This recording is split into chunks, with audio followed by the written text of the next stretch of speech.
యేసయ్య పరిశుద్ధ నామమునకు మహిమ కలుగును గాక. యేసయ్య నామంలో మీ అందరికీ నా వందనాలు. యేసుక్రీస్తు ప్రభువు మహాకృపను బట్టి మరొక మంగళవారం దినం శ్రీలముగా అనేకుల నిమిత్తం ప్రార్థించడానికి, నశించిపోయే ఆత్మల పట్ల భారం కలిగి వారి రక్షణార్థం దేవుని సన్నిధిలో మొరుపెట్టుకోవడానికి యేసుక్రీస్తు ప్రభు మనకిచ్చినటువంటి గొప్ప అవకాశం.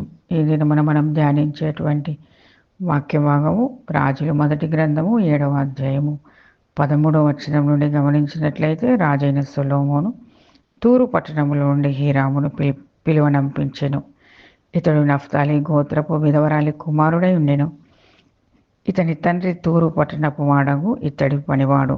ఈ హీరాము పూర్ణ ప్రజ్ఞ గల బుద్ధిమంతుడును, ఇతడితో చేయి సమస్తమైన పనులలోనూ బహు చమత్కారపు పనివాడై ఉండెను. మహాపరిశుద్ధుడు అయిన తండ్రి, ప్రేమంటి యేసయ్య, వాక్య భాగం ద్వారా మాతో మాట్లాడండి. వాక్యంలో ఉన్న సత్యములను గ్రహించినట్లుగా నీ కృపను మాకు అనుగ్రహించండి. వినువారును గ్రహించుటకు నీ ఆత్మ సహాయం దయచేయమని యేసునామమున అడుగుచున్నాం తండ్రి, ఆమేన్. ఈ దినమున మనం ధ్యానించేటువంటి స్త్రీ నఫ్తాలి గోత్రపు విధవరాలు. ఈమె యొక్క భర్త తూరు పట్టణపు ఇత్తడి పనివాడు. వీరికి హీరాము అనేటువంటి ఒక కుమారుడు ఉన్నాడు. ఈమె యొక్క భర్త ఒక కుమారుడు జన్మించగానే కొద్ది కాలానికే చనిపోయాడు. ఈమె విధవరాలుగా ఉంది. ఈమె నఫ్తాలి గోత్రానికి చెందింది. చూడండి, నఫ్తాలి గోత్రం అంటే ఆదికాండము 30వ అధ్యాయము 7వ వచనం నుండి గమనించినట్లయితే, రాహేలు దాసి అయిన బిల్హా తిరిగి గర్భవతి అయి యాకోబునకు 2వ కుమారుని కనెను. అప్పుడు రాహేలు దేవుని కృప విషయమై నా అక్కతో పోరాడి గెలిచిననుకొని అతనికి నఫ్తాలి అని పేరు పెట్టెను. రాహేలు యొక్క దాసి బిల్హా యాకోబునకు కనినటువంటి కుమారుడు నఫ్తాలి. యాకోబును దేవుడు ఇజ్రాయేలుగా మార్చి అతనికి 12 మంది కుమారులను అనుగ్రహించి 12 గోత్రాలుగా ఆశీర్వదించాడు. నఫ్తాలి గోత్రానికి చెందినటువంటి ఈ విధవరాలి కుమారుడు మరి పూర్ణమైనటువంటి ప్రజ్ఞ గల బుద్ధిమంతుడు అని ఇక్కడ వ్రాయబడి ఉంది. ఇతడితో చేయి సమస్తమైన పనులలోనూ బహు చమత్కారపు పనివాడై ఉన్నాడు. దావీదు మహారాజు తర్వాత సొలొమోను యెరూషలేము పట్టణమునకు రాజైన తర్వాత సొలొమోను యెహోవా నామ ఘనత కొరకు ఒక మందిరమును, తన రాజ్య ఘనత కొరకు ఒక నగరమును కట్టవలనని తీర్మానం చేసుకున్నాడు. చూడండి, దినవృత్తాంతాలు 2వ గ్రంథము 1వ వచనంలో సొలొమోను యెహోవా నామ ఘనత కొరకు ఒక మందిరమును, తన రాజ్య ఘనత కొరకు ఒక నగరమును కట్టవలెనని తీర్మానం చేసుకున్నాడు. ఈ విధంగా ఎవరు సమర్థవంతులైనటువంటి వారు, ఎవరు ఏ పని చేయగలరు అనేటువంటి విషయాలను బట్టి అతను గ్రహించుకొని మందిర ఏర్పాటు కొరకు ఆయన మరి ప్రయాసపడుతూ ఉన్నాడు. చూడండి, దావీదు మహారాజుకు స్నేహితుడైనటువంటి తూరునకు రాజైన హీరాము ఏ విధంగా మరి దావీదుతో స్నేహంగా ఉన్నాడో, అదేవిధంగా సొలొమోను రాజుకు కూడా తోడుగా ఉండి మందిరము నిర్మించేటువంటి విషయంలో ఎంతగానో సహకరించాడు. రాజుల మొదటి గ్రంథం 5వ అధ్యాయము మొదటి నుండి ఈ విషయాలను మనం గమనించవచ్చు. తర్వాత తూరునకు రాజైన హీరాము తన తండ్రికి బదులుగా సొలొమోను పట్టాభిషేకము నొందెనని విని తన సేవకులను సొలొమోను వద్దకు పంపెను. ఏలయనగా హీరాము ఎప్పటికీ దావీదుతో స్నేహముగా ఉండెను. రాజైనటువంటి దావీదుతో తూరుకు రాజైనటువంటి హీరాము స్నేహముగా ఉన్నాడు, తోడుగా ఉన్నాడు, అన్ని విషయాల్లో సహకరించేవాడు. ఎందుకంటే తూరు పట్టణములో ఎంతో విలువైనటువంటి కలప, ఎంతో విలువైనటువంటి లెబానోనులో దేవదారు మ్రాణులను నరికించేటువంటి పని చేసేటువంటి వారు ఎంతోమంది, మరి ఎంతో విలువైనటువంటి మ్రాణులు అక్కడ ఉన్నాయి. కాబట్టి రాజైనటువంటి దావీదు మహారాజు తూరుకు రాజైనటువంటి హీరాముతో మరి ఆయనతో మాట్లాడాడు. దేవుని మందిరము కట్టించవలెనని దావీదు మహారాజు అనుకున్నాడు. కానీ దేవుడైనటువంటి యెహోవా దావీదు రాజునకు అనుమతి ఇవ్వలేదు. అతని గర్భమున పుట్టినటువంటి కుమారుడు సొలొమోను దేవుని మందిరమును కట్టుటకు దేవుడు ఏర్పాటు చేసుకున్నాడు. చూడండి, హీరాము రాజు సొలొమోను పట్టాభిషేకము నొందినని విని అతని యుద్ధకు సేవకులను పంపించి అతనితో మాట్లాడినప్పుడు సొలొమోను మహారాజు తిరిగి హీరాము రాజు యుద్ధకు ఏ విధంగా వర్తమానం పంపాడో చూడండి. 5వ అధ్యాయము 2వ వచనంలో, హీరాము వద్దకు సొలొమోను ఈ వర్తమానం పంపెను. యెహోవా నా తండ్రి అయిన దావీదు శత్రువులను అతని పాదముల కింద అణచు వరకు అన్ని వైపులను యుద్ధములు అతని కలిగి ఉండెను. తన దేవుడైన యెహోవా నామ ఘనతకు అతడు మందిరమును కట్టింప వీలు లేకపోయేనన్న సంగతి నీవెరుగుదువు. నా తండ్రి ద్వారా ఆ మందిరము కట్టడానికి వీలు లేకపోయేను. ఇప్పుడు శత్రువు ఒకడును లేకుండాను, అపాయమేమీ కలగకుండాను నా దేవుడైన యెహోవా నలు దిశలను నాకు నెమ్మది దయచేసి ఉన్నాడు. కాబట్టి నీ సింహాసనం మీద నేను నీకు బదులుగా కూర్చుండబెట్టు నీ కుమారుడు నా నామ ఘనతకు ఒక మందిరమును కట్టించునని యెహోవా నా తండ్రి అయిన దావీదునకు సెలవిచ్చినట్లు నా దేవుడైన యెహోవా నామ ఘనతకు మందిరమును కట్టించుటకు నేను ఉద్దేశము గలవాడనై ఉన్నాను. రాజైనటువంటి హీరామునకు వర్తమానం పంపించాడు. నా తండ్రి తర్వాత పట్టాభిషేకము నాకు చేయబడింది. నా ద్వారా యెహోవా దేవుడు మందిరము కట్టించడానికి ఆయన ఏర్పాటు చేసి ఉన్నాడు కనుక దేవుని నామ ఘనత కొరకు ఒక మందిరమును నిర్మించవలసి ఉంది. కాబట్టి నీవు నాకు తోడుగా ఉండి సహకరించాలని వర్తమానం పంపించాడు. చూడండి, 6వ వచనంలో, లెబానోనులో దేవదారు మ్రానులను నరుకుటకై నాకు సెలవిమ్ము. నా సేవకులను నీ సేవకులను కలిసి పని చేయుదురు. మ్రానులను నరుకుటయందు సీదోనీయులకు సాటి అయిన వారు మాలో ఎవరునూ లేరని నీకు తెలియను గనుక నీ ఏర్పాటు చొప్పున నేను నీ సేవకులకు జీతం ఇచ్చేదనని చెప్పాను. లెబానోను దేవదారు వృక్షములు తూరు సీదోను పట్టణంలో ఉన్నవి. ఎంతో విలువైనటువంటి మ్రానులను నరికించుట నా సేవకులకు చేత కాదు. కానీ సీదోనీయులను మించినటువంటి వారు ఎవరు కూడా లేరు. సీదోనీయుల యొక్క పనితనం ఎంతో గొప్పది గనుక వారి ద్వారా ఈ మ్రానులను నరికించుటకు పంపించు, నేను నీకు జీతం ఇచ్చేదనని సొలొమోను మహారాజు హీరాముతో మాట్లాడాడు. అప్పుడు సొలొమోనుకు హీరాము రాజు ఈ విధంగా వర్తమానం పంపాడు. ఈ గొప్ప జనమును ఏలుటకు జ్ఞానము గల కుమారుణ్ణి దావీదునకు దయచేసిన యెహోవాకు ఈ దినమున స్తోత్రము కలుగునుగాక అని చెప్పి దేవుణ్ణి మహిమపరిచాడు. అన్యరాజైనటువంటి హీరాము, తూరుకు రాజైనటువంటి హీరాము దేవుణ్ణి మహిమపరిచాడు. ఎందుకంటే దావీదుకు దయచేసిన యెహోవాకు, దావీదుకు ఎవరిని దయచేశాడు? జ్ఞానం కలిగినటువంటి కుమారుడు, వివేకము కలిగినటువంటి కుమారుణ్ణి దేవుడు దావీదునకు అనుగ్రహించాడని దేవుణ్ణి మహిమపరిచాడు. సొలొమోనుకి ఈ వర్తమానం పంపెను. 8వ వచనం, నీవు నా యుద్ధకు పంపిన వర్తమానము నేను అంగీకరించి తిని దేవదారు మ్రానులను గూర్చి సరళపు మ్రానులను గూర్చి నీ కోరిక అంతటి ప్రకారము నేను చేసేదను అని తూరుకు రాజు అయినటువంటి హీరాము సొలొమోను మహారాజునకు వర్తమానం పంపించాడు. అప్పుడు సొలొమోను మహారాజు ఎవరు ఏ ఏ పనులు చేయగలరో వారందరికీ కూడా బాధ్యతలను అప్పగిస్తూ ఉన్నాడు. అయితే ఇక్కడ నఫ్తాలి గోత్రపు విధవరాలి యొక్క కుమారుడు హీరామునకు అప్పగింపబడినటువంటి పని ఎంతో ఉన్నతమైంది. హీరాము యొక్క తల్లి ఎంతో ఉన్నతమైనటువంటి జ్ఞానం కలిగింది, తెలివి కలిగింది, ప్రార్థనా పరురాలు. దేవుని యొక్క గొప్పతనము, దేవుని యొక్క ఔన్నత్యము, దేవుని నామానికి మహిమ ఘనత ప్రభావాలు కలుగునట్లుగా ఆమె యొక్క జీవన విధానము ఆమె భద్రపరుచుకుంది. జాగ్రత్త కలిగి ఆమె జీవించింది. తన కుమారుణ్ణి కూడా అదే మార్గంలో ఆమె నడిపించగలిగింది.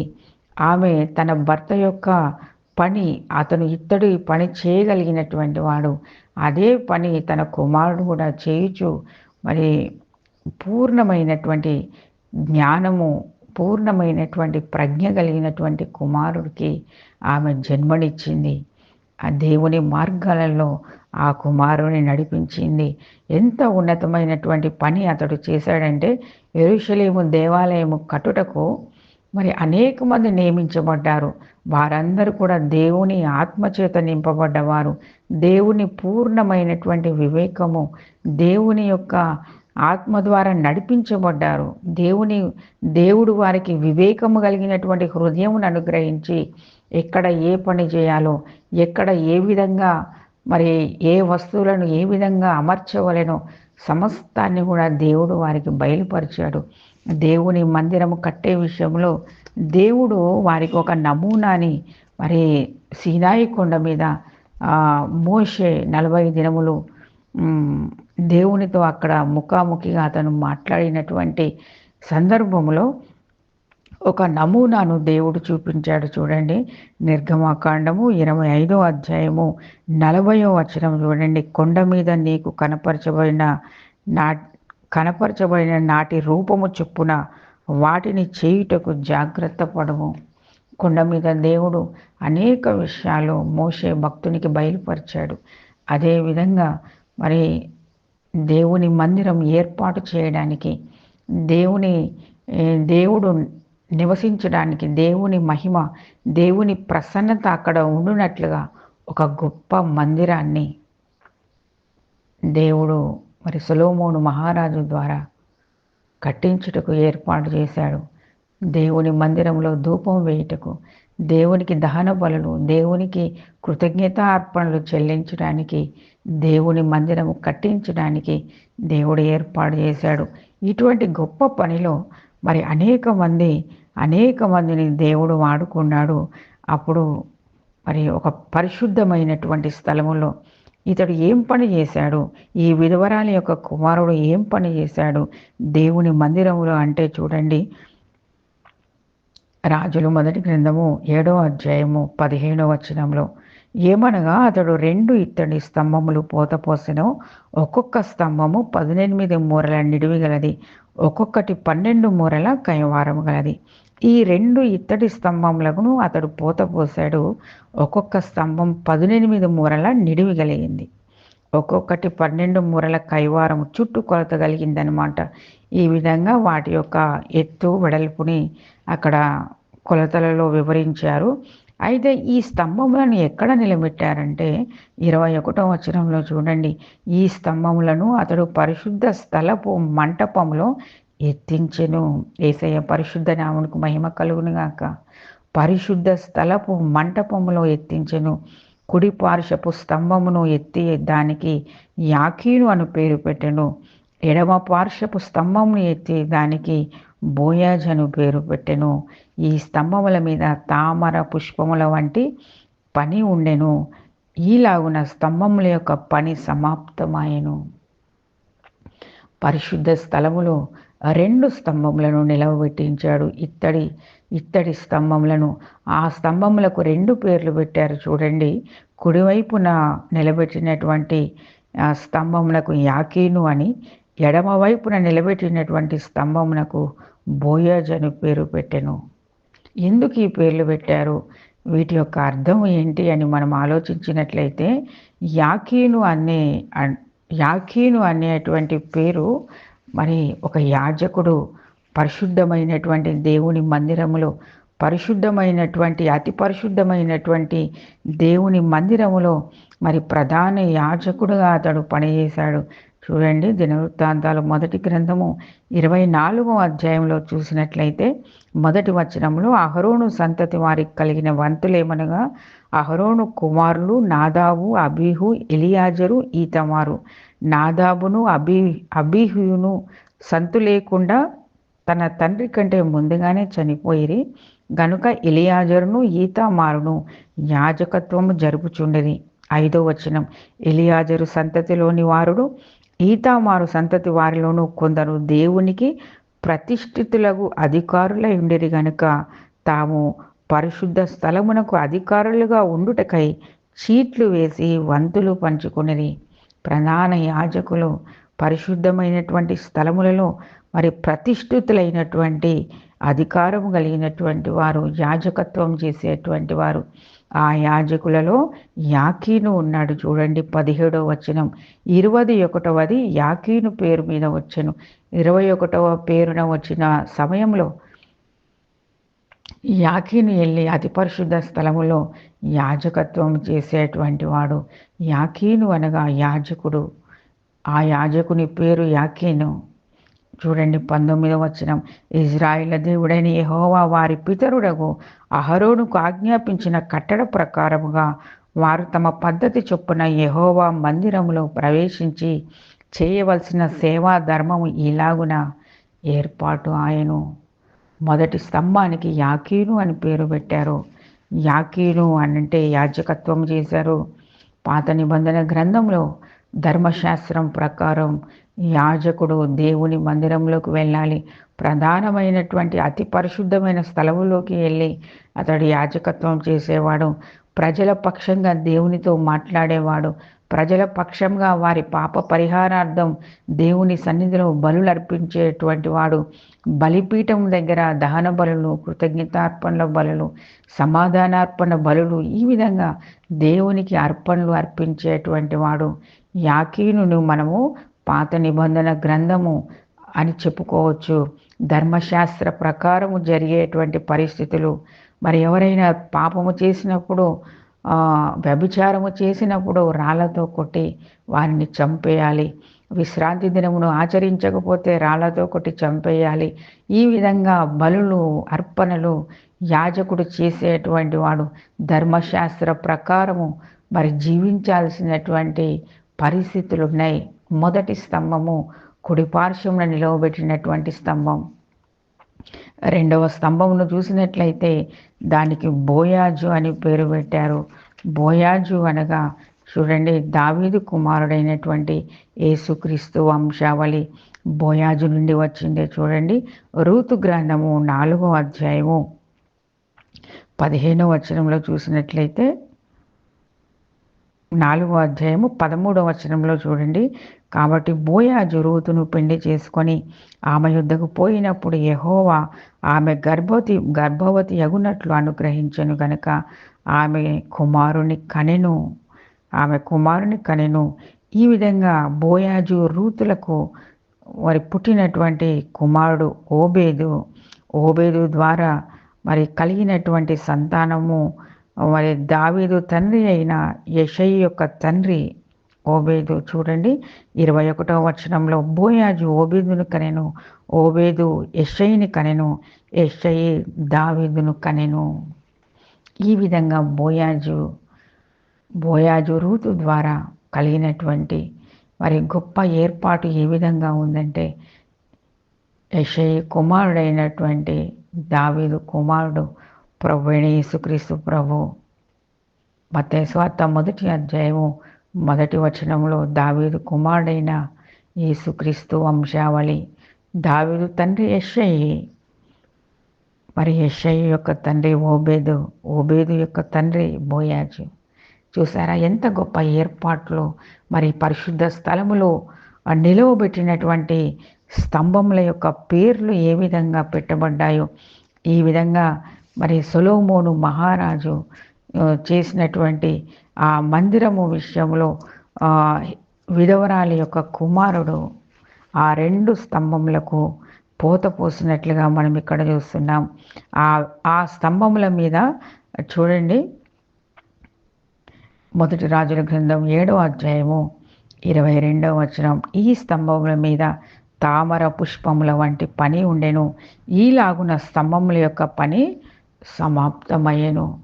తామర పుష్పం చూసారా, బురదలో పుట్టినటువంటి ఆ మొక్క తామర పుష్పమునకు ఏమాత్రం కూడా ఎంత మట్టి కానీ బురద కానీ మలినము కానీ అంటకుండా ఏ విధంగా పరిశుద్ధంగా ఉంటుందో, ఏ విధంగా పరిశుభ్రంగా ఉంటుందో ఆ విధంగా తామర పుష్పములు దాని మీద మరి చెక్కడపు పని చేయగలిగినటువంటి నేర్పరి అయినటువంటి చమత్కారపు పని చేయగలిగినటువంటి వాడు ఈ విధవరాలి యొక్క కుమారుడు. కాబట్టి దేవుని మందిరములో ఎంతో ఉన్నతమైన పని చేయడానికి దేవుడు ఏర్పాటు చేశాడు. చూడండి, ఈ విధవరాలి యొక్క కుమారునికి ఇటువంటి అవకాశం దక్కింది. నిజంగా మరి విధవరాల్ని ఎంతో చిన్న చూపు చూసేటువంటి దినములు. విధవరాల్ని చూసినప్పుడు ఏమి చేతగాని వారు అనుకుంటారు. లేదు అంటే వారికి ఏ పని చేయడానికి మరి ఎవరు తోడు ఉండరు అనుకుంటాం. కానీ దేవుడైనటువంటి యెహోవా ఎవరిని ఏర్పాటు చేసుకున్నాడు, ఏ విధంగా ఏర్పాటు చేసుకున్నాడు? ఆ కుమారుడు ప్రజ్ఞ కలిగినటువంటి, పూర్ణమైన ప్రజ్ఞ కలిగినటువంటి బుద్ధిమంతుడు. ఈ విధంగా సొలొమోను మహారాజు మందిరము ఏర్పాట్లో అనేక మంది పాల్గొని గొప్ప గొప్ప పనులు చేయగలిగినారు. చూడండి, దినవృత్తాంతాలు 2వ గ్రంథము 2వ అధ్యాయము 3వ వచనం చూడండి. సొలొమోను తూరు రాజైన హీరాము వద్దకు దూతల చేత ఈ వర్తమానం పంపెను. నా తండ్రి అయిన దావీదు నివాసమునకై ఒక నగరును కట్టదలిచి ఉండగా నీవు అతనికి సరళ మ్రాణులను సిద్ధము చేసి పంపించినట్లు నాకును దయచేసి పంపించుము. నా దేవుడైన యెహోవా సన్నిధిని సుగంధ ద్రవ్యములను ధూపం వేయుటకు, సన్నిధి రొట్టెలకు నిత్యము ఉంచుటకును, ఉదయ సాయంకాలములయందు, విశ్రాంతి దినములయందు, అమావాస్య దినములయందు మా దేవుడైన యెహోవాకు ఏర్పాటైన ఉత్సవములయందును ఇజ్రాయేలు నిత్యము అర్పింపవలసిన బలులను అర్పించుటకును, ఆయన నామ ఘనత కొరకు మందిరం ఒకటి ఆయనకు ప్రతిష్ఠిత చేయబడినట్లుగా నేను కట్టింపబోచున్నాను. హీరాము రాజునకు మరి సొలొమోను మహారాజు వర్తమానం పంపించాడు. బలులర్పించడానికి, నైవేద్యం పెట్టడానికి, అమావాస్య దినముల్లో దేవునికి బలులర్పించడానికి, నిత్యము అక్కడ ఆయన నామ ఘనత కొరకు ఒక మందిరము ఆయనకు ప్రతిష్ఠ చేయబడినట్లుగా నేను కట్టింపబోచున్నాను అని ఈ విధంగా మరి రాజుతో మాట్లాడుతూ ఉన్నాడు సొలొమోను మహారాజు. అక్కడ నిలిపినటువంటి ఇత్తడి స్తంభములు, ఒక స్తంభము ఎడమవైపు ఉన్నటువంటి స్తంభమునకు బోయాజ్ అని పేరు పెట్టారు. ఆ విధంగా ప్రభు అయిన యేసుక్రీస్తు ప్రభు మరి ధర్మశాస్త్రం అంతటిని నెరవేర్చాడు. మరి నిత్యము పాప పరిహారార్థ బలులు మరి చెల్లించకుండా ప్రభు అయిన యేసుక్రీస్తు ప్రభువే సర్వమానవాళి కొరకు బలి అయినటువంటి గొర్రె పిల్లగా ఆయన ఈ లోకంలోకి వచ్చాడు. ఏ విధంగా నెరవేర్చాడో చూడండి. రోమీయులకు రాసిన పత్రిక 8వ అధ్యాయము 2వ వచనము చివరి భాగం నుండి చూసినట్లయితే, ఎట్లనగా ధర్మశాస్త్రము దేనిని చేయజాలకపోయెనో దానిని దేవుడు చేసెను.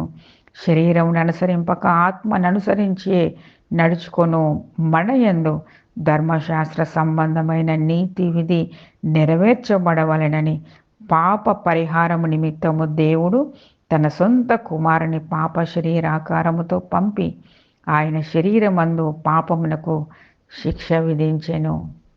యేసయ్య పరిశుద్ధ నామమునకు మహిమ కలుగును గాక. యేసయ్య మన కొరకు బలి అయినటువంటి గొర్రె పిల్లగా ఆయన అర్పించుకున్నాడు. పాప శరీరాకారములో ఆయన ఈ లోకంలోకి వచ్చి శిక్షను అనుభవించాడు. మనకు రావాల్సిన శిక్ష, మనకు రావాల్సిన శాపములను ఆయనే భరించాడు. మనలను పవిత్రులనుగా చేశాడు. యేసు రక్తము ప్రతి పాపముల నుండి మనలను కడిగివేసి మనలను పవిత్రులనుగా చేస్తుంది కనుక ఆ స్తంభములకు బోయాజు అని పేరు పెట్టబడింది. దేవుని జ్ఞానం ఎంత ఉన్నతమైంది, దేవుని యొక్క ప్రణాళిక ఎంత ఉన్నతమైందో చూడండి. అతి పరిశుద్ధ స్థలములోకి యాజకుడు వెళ్ళి బలులు అర్పిస్తేనే ప్రజలకు విముక్తి, విమోచన. ఏ విధంగా అర్పించగలం? చేసిన ప్రతి తప్పుకు ఒక్కొక్క బలి అర్పించాలంటే పేదవారెవరు కూడా అర్పించలేరు, గొప్పవారు సైతము చేయలేరు. అటువంటి ఆజ్ఞలను, అటువంటి కట్టడలను అనుసరించలేరు గనుక ప్రభువైన యేసుక్రీస్తు ప్రభువే మన కొరకు ఆయన బలి అయి మన పాపముల నిమిత్తము, శాపముల నిమిత్తము పరిహారము చెల్లించాడు. మన పాపములు మనకి రుణముగా ఉన్నటువంటి పత్రమును ఆయన శిలువకు మేకులతో కొట్టేశాడు కనుక మనల్ని స్వతంత్రులుగా పాపపు బానిసత్వం నుండి మనల్ని విమోచించి ఆయన మనల్ని రక్షించుకున్నాడు. అందుకే బోయాజు అని ఆ ఎడమ వైపు ఉన్నటువంటి ఆ స్తంభమునకు పేరు పెట్టబడింది. ఆ మందిరం గురించి సొలొమోను మహారాజు ఏం చెప్తున్నాడో చూడండి.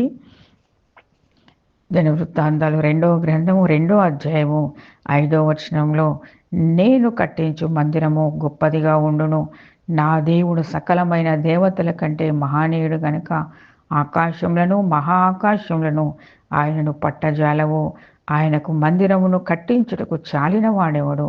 ఆయన సన్నిధిని ఆయనకు మందిరమును కట్టించుటకైను నేను ఏమాత్రపు వాడను? తను తాను ఏ విధంగా తగ్గించుకుంటున్నాడంటే, ఆయనకు మందిరము కట్టించుటకు నేనే పాటి వాడను. ఆయనకు మందిరం ఏ విధంగా సరిపోతుంది? మా దేవుడు సకలమైన దేవతల కంటే మహానీయుడు. ఆకాశములను మహా ఆకాశములను ఆయనను పట్టజాలవు. ఆయనకు మందిరమును కట్టించుటకు చాలిన వాడెవడు?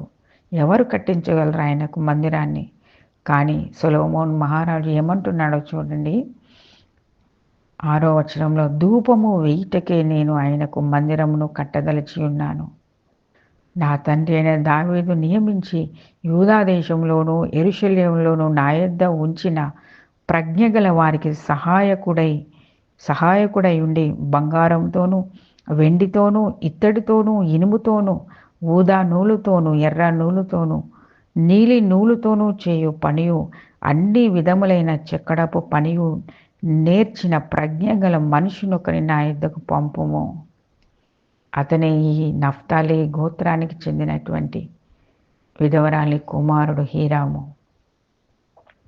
ఎంత జ్ఞానము! బంగారము, వెండి, ఇత్తడి, రాళ్ళు, వీటన్నిటి మీద సరైనటువంటి చెక్కడపు పనులు చేయడానికి అతను జ్ఞానము కలిగినటువంటి, ప్రజ్ఞ కలిగినటువంటి, వివేకము కలిగినటువంటి, దేవుని ఆత్మ కలిగినటువంటి కుమారుడు.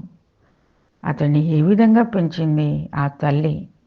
దేవుని మార్గాలలో దేవుని వెంబడించేవాడుగా ఎంత యోగ్యత ఆ కుమారుడు సంపాదించుకున్నాడంటే, పరిశుద్ధ స్థలములో నిలబెట్టేటువంటి 2 ఇత్తడి స్తంభములకు పోత పోసి వాటిని నిలబెట్టగలిగేటువంటి యోగ్యత ఆ కుమారునికి దక్కింది. ఈ దినమున మన పిల్లల్ని మనం ఏ విధంగా పెంచుతున్నాం? నేను విధవరాల్ని, భర్త లేని దాన్ని, నాకు తోడుగా ఎవరున్నారు? నా పిల్లల్ని ఏ విధంగా నేను పెంచగలను? ఏ విధంగా వారిని ప్రోత్సహించగలను? నేను చేతగాని దాన్ని కదా, సమాజంలో నాకు లెక్కలేదు, నాకు విలువ లేదు అని మనం అనుకుంటాం. కానీ దేవుడైనటువంటి యెహోవా ఆయన నామ ఘనత కొరకు ఎన్నిక లేని వారిని ఆయన ఏర్పాటు చేసుకొని ఒక ఉన్నతమైన స్థితిలోకి ఆయన నడిపించగలడు. ఎప్పుడంటే ఆయనకు భయపడి, ఆయన ఆజ్ఞలకు లోబడి, ఆయన మాటలకు విధేయత చూపించినటువంటి వారిని దేవుడు ఎన్నిక చేసుకుంటాడు, ఏర్పాటు చేసుకుంటాడు. ఈ విధవరాలి యొక్క కుమారుడు పూర్ణ ప్రజ్ఞ కలిగినటువంటి బుద్ధిమంతుడు. ఇటువంటి కుమారుడికి జన్మనిచ్చినటువంటి తల్లి ఎంత ధన్యురాలో చూడండి. ఆమె యొక్క ప్రార్థన, ఆమె యొక్క ఆ భక్తి జీవితము ఆ కుమారుణ్ణి ఏ విధంగా నడిపించిందో మనం గమనించగలం. ఈ విధంగా ఈ విధవరాలు తన కుమారుని పెంచుకోగలిగింది. అదేవిధంగా మనము దావీదు మహారాజు దేవుని మందిరము కట్టించిన తర్వాత ఏ విధంగా అక్కడ దేవుని సన్నిధి, దేవుని కృప అక్కడ ఏ విధంగా ఉందో చూడండి. రాజుల మొదటి గ్రంథము 9వ అధ్యాయము మొదటి నుండి గమనించినట్లయితే, సొలొమోను యెహోవా మందిరమును రాజనగరును కట్టుటయో తాను చేయగోరినదంతటినీ చేయుటయో ముగించిన తర్వాత గిబియోనులో ప్రత్యక్షమైనట్లు 2వ మారు యెహోవా సొలొమోనుకు ప్రత్యక్షమై అతనితో ఇలాగ సెలవిచ్చెను. నా సముఖమందు నీవు చేసిన ప్రార్థన విన్నపములను నేను అంగీకరించి తిని నా నామమును అక్కడ సదాకాలం ఉంచుటకు నీవు కట్టించిన ఈ మందిరము పరిశుద్ధపరిచి ఉన్నాను.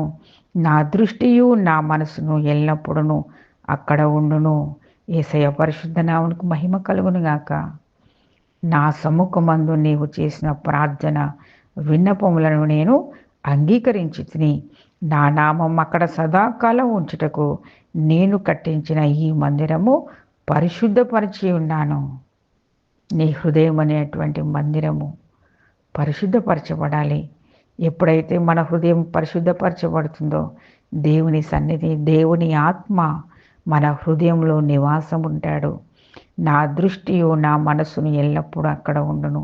ఎప్పుడైతే దేవుని కృప, దేవుని మహిమ, దేవుని సన్నిధి హృదయం అనేటువంటి ఆలయంలో మరి ఉంటుందో, పరిశుద్ధపరచబడి ఉంటుందో, మన హృదయం ఆయనకు ఆలయంగా మార్చబడుతుందో, ఆయన దృష్టి, ఆయన యొక్క కృప మనలో ఉంటుంది. ఆయన దృష్టి ఎల్లప్పుడూ మనపైన ఉంటుంది. మనము చేసేటువంటి ప్రార్థనలను ఆయన అంగీకరిస్తాడు. కాబట్టి క్రీస్తునందు ప్రియమైనటువంటి దేవుని బిడ్డలారా, సొలొమోను మహారాజు దేవుని మందిరాన్ని కట్టించాడు. ఆ మందిరము మీద, ఆ మందిరములో చేయబడేటువంటి ప్రార్థనలను ఆయన ఆలకించి, వారి మీద ఆయన దృష్టి ఉంచి, వారు కోరుకునేటువంటి మనవులను ఆయన ఆలకించే దేవుడు కనుక మరి ఈ దినమున మనము మన హృదయం అనేటువంటి దేవుని ఆలయంను పరిశుద్ధంగా ఉంచుకున్నట్లయితే దేవుని ఆత్మ అందులో నివసించి ఆయన దృష్టి మనపైన ఉంచి మనము చేసేటువంటి ప్రార్థనలను, మనము చేసేటువంటి విజ్ఞాపనలను ఆయన ఆలకించి, ఆయన దీవించి మన ప్రార్థనలను అంగీకరించేటువంటి వాడు. కాబట్టి యథార్థమైన హృదయం కలిగి, నమ్మకమైనటువంటి జీవితములు కలిగి, మన పిల్లలను నఫ్తాలి గోత్రపు విధవరాలు ఏ విధంగా తన కుమారుణ్ణి పెంచిందో ఆ విధంగా మరి మన పిల్లల్ని కూడా దేవుని మార్గముల్లో నడిపి దేవుని ఉన్నతమైనటువంటి అనుభవమును వారికి నేర్పించాలి. వాటికి తల్లిదండ్రుల యొక్క ప్రార్థన ఎంతో ముఖ్యమైనది. దేవుని మార్గాలలో వారిని పెంచాలి. అటువంటి గొప్ప కృప ప్రభువైన యేసుక్రీస్తు ప్రభు మనందరికీ అనుగ్రహించునుగాక. ఆమేన్, ఆమేన్.